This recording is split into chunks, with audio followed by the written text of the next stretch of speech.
Call of Duty Zombies.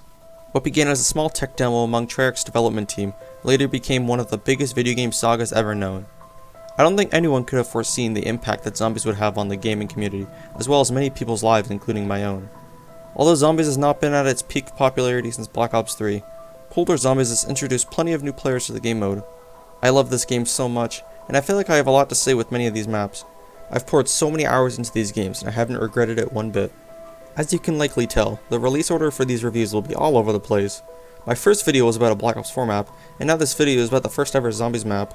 I'll mainly focus on reviews for maps that I'm interested in talking about, rather than what's new or relevant. Since many maps are over 5 years old now, my opinions on them likely won't change, whereas my thoughts on Cold War's maps may shift as other maps come out. With that out of the way, let's take a look at the map that started it all, Nacht der Untoten. I want to preface this review by saying that I've never actually played the original World at War version of Nacht. My initial experience with this map was in Black Ops 1. Even in that game, I rarely touched this map. When I was younger, I used to exclusively play Zombies with my brother because I was either too scared of it or wasn't good enough to get very far into the rounds. When DLC 4 for Black Ops 1 came out, I was only 9 years old and was not very big into zombies, so Nacht doesn't hold any special place in my heart like it does for many other people. Additionally, the aspects of a Zombies map I care the most about are the gameplay and the main quest Easter egg. As a result, many of the earlier maps are going to falter due to their lack of complexity and content richness. Typically in these reviews, I would talk about other aspects of the map, such as the setup, getting power and pack-a-punch, as well as the Easter egg, but given that Nacht is the first Zombies map, none of these features existed. With that out of the way, let's begin. Nacht der Untoten takes place in a bunker on an airfield, where 4 unnamed soldiers fight to survive the undead hordes. Certainly a simple concept, but understandable considering this was the first map ever. Following that simple storyline, we also have the simplest Zombies map ever, with only 3 doors, a mystery box, a few wall weapons, and a special weapon cabinet. There wasn't much to experience on Nacht, and although I understand this map wasn't planned to be a grand spectacle like many of the future Zombies maps, the simplicity of this map really kills its replayability for me. Not to mention this map is very small, with 2 floors connected by 2 separate staircases.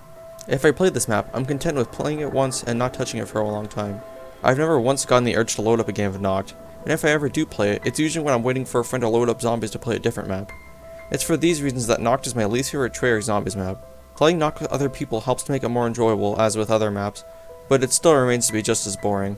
This map has the original camping spot in Zombies, which is still a go-to strategy amongst my friends and likely most other people too. Although I do find this map boring, it's hard not to have fun just shooting the shit with your friends while camping on the 2nd floor. While it is possible to train on this map, it's extremely difficult due to the small map size and lack of a fully open space. Despite all the negatives I pointed out previously, I can't discuss this map without mentioning one of the staple features it introduced into the world of Zombies.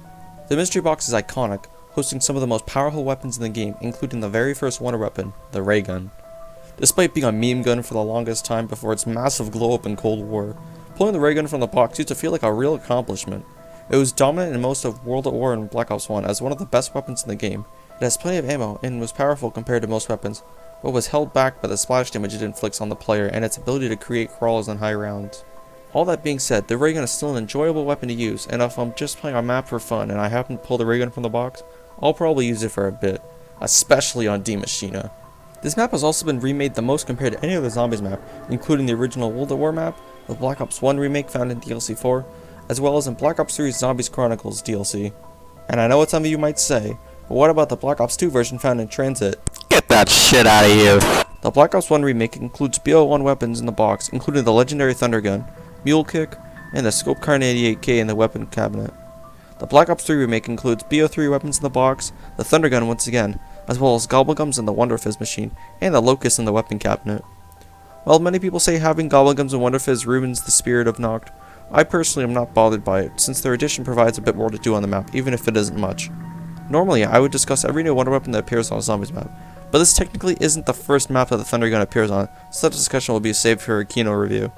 However, despite all of these features, Nacht still remains as the weakest Treyarch Zombies map in my opinion. While Nacht der Untoten has nostalgia associated with it for many Zombies players, that's basically all it has going for it. It's small, bare bones, lacks replayability, and does not offer any exciting gameplay features. However, you must give credit where credit's due. Nacht was the first Zombies map ever made, and set the foundation for what would become one of the most influential and creative game modes in all of gaming, and the most convoluted storyline ever known.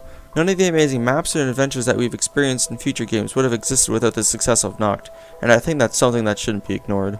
While I don't personally enjoy Nacht der Untoten, I understand why it remains as one of the most beloved Zombies maps in Zombies history. Thanks for watching my review.